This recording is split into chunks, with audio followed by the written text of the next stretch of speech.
Bunga mekar di pagi hari, disiram embun, lembut terasa.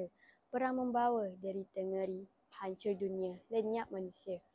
Hai semua, nama diberi. Baidia Bunga Budilaya binti Junaidi, salah seorang pelajar tingkatan 1 yang menuntut ilmu di Sekolah Menengah Kebangsaan Padang Saujana. Saya ingin menceritakan serba sedikit tentang buku yang telah saya baca bertajuk Tebing Tidak Tinggi. Penulis karya ini ialah Zailiani Taslim, diterbitkan pada tahun 1983. Karya ini menceritakan tentang peperangan antara Raja Mahadi dan Raja Abdullah.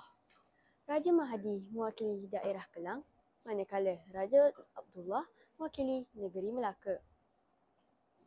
Raja Mahadi dan Raja Abdullah ialah anak saudara dan sepupu kepada Sultan Abdul Samad. Terjadinya peperangan antara Raja Mahadi dan Raja Abdullah ialah kerana mereka tidak mahu bertolak ansur dan sama-sama ingin menunjukkan kekuatan dan kehebatan masing-masing.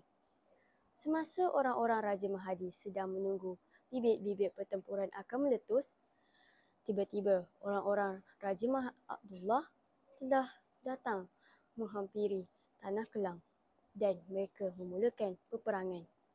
Tetapi akhirnya peperangan itu dimenangkan oleh Raja-Raja Mahadi. Beberapa hari berikutnya, datanglah utusan dari Raja Ismail menemui Raja Mahadi. Mereka mengaku kalah dan minta dibebaskan dari kubunya. Permintaan itu diperkenalkan oleh Raja Mahadi.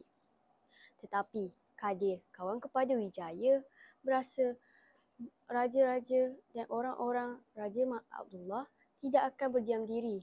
Walaupun negeri sudah aman, tidak bermakna mereka harus cuai.